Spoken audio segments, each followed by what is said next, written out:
રાજકોટ જિલ્લાના ધોરાજીમાં નગરપાલિકા પાસે આવેલી શાકભાજીની લારીઓને દૂર કરવામાં આવી છે। અંદાજે 50થી વધુ લારી શાકભાજી વેચતા વેપારીઓને નગરપાલિકા દ્વારા હટાવી અને જગ્યા ખુલ્લી કરવામાં આવી છે।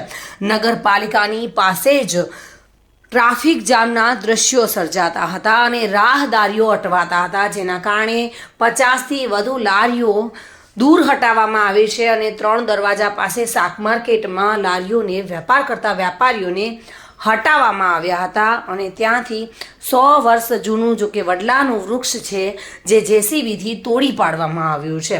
જૂનું વૃક્ષ હતું, પરંતુ આ 3 દરવાજા પાસે જે શાકભાજીના માર્કેટમાં લારી લઈને વેપાર કરતા વેપારીઓને ત્યાંથી હટાવવામાં આવ્યા છે અને અંદાજે 50થી વધુ શાકભાજીની લારીઓ વેચતા વેપારીઓને નગરપાલિકા દ્વારા દૂર હટાવી ત્યાં જગ્યા ખુલ્લી કરાવવામાં આવી છે, કારણ કે ત્યાં ટ્રાફિકની સમસ્યા વારંવાર થતી હતી અને જેના કારણે ક્યારેક અકસ્માતની પણ ભીતિ સેવાતી હતી। વિમલ સોંદરવા સાથે bureau report, today Gujarati news.